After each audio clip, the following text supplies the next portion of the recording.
All right, well, welcome to the project. This is a 1990 KX250 that I'm restoring for a client down in San Clemente there on the main drag in San Clemente. So we're going to go through the suspension today. I thought I'd just lead you through this process. I'm going to break these forks down. We're going to refinish these casings. We're going to refinish the casing on the rear shock. I've already taken everything apart, but I thought I'd lay the parts out here and show people how I disassembled this. All of these Showa shocks are fairly similar. So this 1990 KX250 shock, you're going to have the two pieces here that I've already taken off. They're going to be stopping up this spring here. So I'm just going to lead you through the disassembly of this rear shock. So these two pieces will be there. You'll have to break this top piece loose from this piece and then loosen both of these nuts up all the way so that this spring is loose. So I've already actually removed those, but then once that's loose and the spring slides free, there's two pieces down here. There's a piece that's up in the spring, then there's this piece on the outside, and basically slide that bottom piece off. It's got a notch in it, just like that, and just pull it out. Once you do that, then you can slide this bottom piece off of the bottom, and then you can, I've got everything disassembled here, but you can then slide this spring off, okay? And once you do that, then all of this shock area will be exposed. Now there's supposed to be a stopper here to keep you from bottoming out, but that was gone when I took all this apart. This piece will be down here at the end. The next thing to do is to use a punch, and there's some holes in here that you can get in here on both sides and punch this open, okay? This piece here will then slide back and it will reveal the seal up in there, okay? You need to take a socket or something, or a piece of, or even a screwdriver if you're not going to use the seal again, and push that seal down in further back into the casing, and it will reveal this clip. There's a little notch in there, and just remove this clip out of there by taking a small screwdriver, flathead screwdriver, prying it away from the wall, and then take another screwdriver and slide it up. So the reason you have to have two screwdrivers is there's basically a groove that this sets in, and when you push this thing down toward the seal and out of the groove, you're going to have to pop it out. In order to get by that groove, you have to insert a smaller screwdriver down there so that this will slide up beyond that groove and then pop it out of there, okay? Once you do that, then everything is going to be almost loose, and you should be able to apply a little pressure and pull this whole seal mechanism out of there. So what you have here is the seal. Now this was shot, and I knew it was shot. It was leaking oil, and it was all full of dirt and grime and stuff that had gotten through this bottom piece here.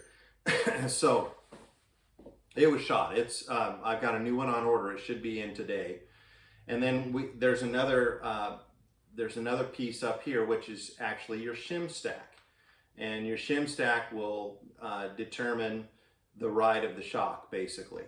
So in order to take this off, oftentimes this top nut is peened on there, and oftentimes it requires you to grind the top down with a grinder, or you can use a file, but just make sure and not get any shavings down on the shim stack, because it'll affect the ride of the shock in the future. You want to keep that clean. I've seen people use different things like a glove, a neoprene glove, or something to cover this shim stack as you're grinding. This nut was held on there with Loctite, so I was able to just take it off with a wrench, and it came right off. Then the washer will come off. But this shim stack is very sensitive, and you have to make sure that you keep everything in order in this shim stack. So in order to get it off of there, just put a screwdriver on there and then pull it out, and I just leave it on the screwdriver until I actually reinstall it. Okay, now this is all free, and you can take the seal off. Now when we go to put the new seal on, we have a bullet that covers this sharp edge. If you go to put the new seal on and you don't cover this with something, either tape or a bullet, when you go to put that new seal on, this sharp edge can cut through the seal. And then basically your seal is going to leak oil like this old one was already doing. You don't want that, so then you'll have to replace the seal again. The seal is, you know, 40, 50 bucks. And then pull this bottom piece off, which I've already pulled off, and I've already cleaned all these parts. This was full of dirt and grime and horrible. So there's all the parts there, okay? Now, when you go to disassemble this shock body, you basically have, before you do any of this, obviously you want to drain the nitrogen out of this bleeder valve, okay, before you start messing with any of this, because it'll be under pressure. So you want to drain that out of there, either by removing the valve stem or just putting a screwdriver or something in there and bleeding the nitrogen off. And then I went ahead and I've already disassembled all this, but I pulled this bladder out just to inspect it, and it actually looks pretty good. But a lot of times these bladders will be collapsed and they won't form or come back to shape again. This one looks okay. I've just kind of cleaned it up, and I think I'm going to reuse this one with the cap here. So we will be reinstalling that. And then obviously you want to drain all the oil out of it before you do all that. So the first step is really to depressurize this, get the nitrogen out of there, and then pull this cap out and drain all the oil out. And then you can start going through the process that I just lead you through. So basically you want to loosen these nuts up and get this the spring loose. And then once you do that, then you can take the bottom clips off. You've got this clip here, you've got this clip here. Just pull this clip off like that, and then this clip will drop down, and you can drop the spring then completely off the end of the assembly, and then go ahead and pull everything out of there, and then you can remove the shim stack, remove the nut, remove the shim stack, remove the rear seal, and you should have everything disassembled at that point, like we are here. Now I've gone through and I've cleaned out all the casing, all of this, and now I'm going to take and wire, or I'm going to run not a wire brush, but I'll run don't know why I just lost the word, but I will run a Scotch-Brite pad over this with a Makita grinder and just clean this all down and get it ready for refinishing and refinishing it gold. Now at that point you can anodize, and you probably should anodize these parts.